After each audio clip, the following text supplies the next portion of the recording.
Welcome to the first lesson of Module 2 on the Dementia Prevention Program.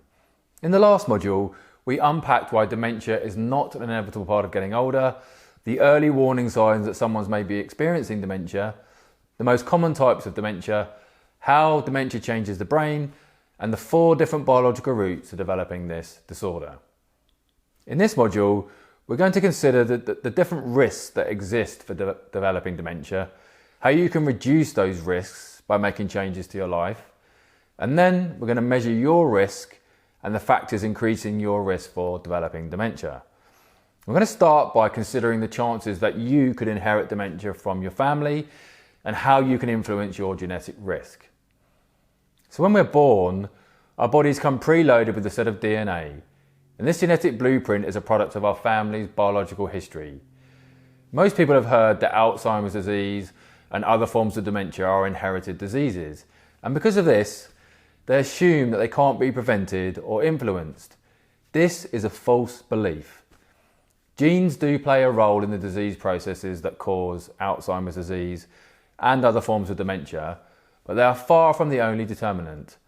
More than 20 different genes have been implicated in dementia, but none of them guarantee you will develop the common forms of the disease. APOE4 is the most researched and best understood dementia gene, and people who carry this gene are less resistant to Alzheimer's disease and may experience an earlier onset by 15 to 20 years. Although having the APOE4 gene means you have a greater chance of developing Alzheimer's disease, it's not a foregone conclusion. Far from it. Risk does not mean disease. APOE4 works in multiple ways such that having more copies of the gene exponentially increases your risk of Alzheimer's disease. So if you have no APOE4 genes, you have the standard 50% chance of developing the disease at age 85. If you have one copy of the APOE4 gene, you have a 50% chance of developing the disease at age 75. If you have 2 copies of the APOE4 gene, you have a 50% chance of developing the disease at age 65, 20 years earlier than people without the gene. So people with 2 genes have 12 to 25 times the risk of developing Alzheimer's as those that don't have any APOE4 genes. So it's really important to say at this point that none of these scenarios, even having 2 copies of the APOE4 genes, which by the way accounts for only 2% of the population, guarantees that you will develop Alzheimer's disease. If you don't implement any healthy lifestyle practices, you will have a 50% chance of someday developing the disease, and for the vast majority, about 90% of us, adopting a brain-healthy lifestyle can completely eliminate the risk. So for the other 10% of people, so that's those with genes like presenilin 1 or presenilin 2 or amyloid precursor protein that put them at particularly high risk, the effects of lifestyle are even more profound. Studies have actually found that people who carry these genes, who have a lower level of diabetes and heart disease, have a lower risk of developing Alzheimer's. This is despite a genetic abnormality that should guarantee Alzheimer's disease. Some other rare forms of dementia can also be inherited, and these include some forms of frontotemporal dementia, where there are behaviour changes before any changes in memory, as we've discussed already, but all these inherited conditions are very uncommon in the general population.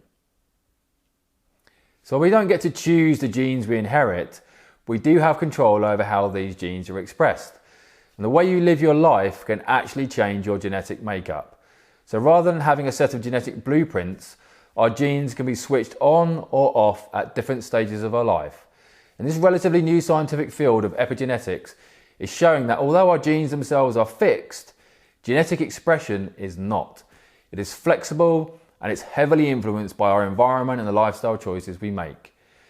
So we know that genetics accounts for at least some of the risk of developing dementia, but epigenetics plays an even greater role in determining our brain's fate.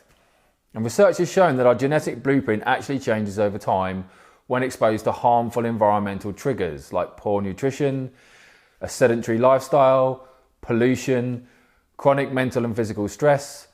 And the effect of these environmental stressors accumulate as we get older, which makes epigenetics especially important for people in their 60s and 70s who want to age healthily and avoid chronic disease. Epigenetics is incredibly important for battling dementia.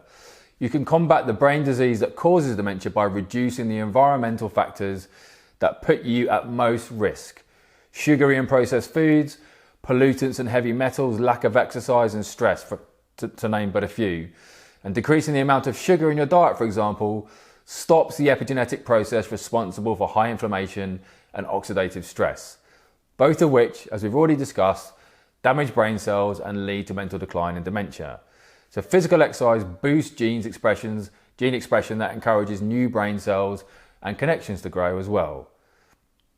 So what are the key messages that we can take away from this lesson? Well, the genes you inherit from your parents account for at least some of the risk of developing dementia. That is true to say. Having more copies of the APOE4 gene, for example, increases your risk of Alzheimer's disease. But having these genes does not guarantee you'll develop dementia. Far from it. How you live your life and the environment you live in can combat and stop these genes from ever being turned on and therefore stop you developing dementia.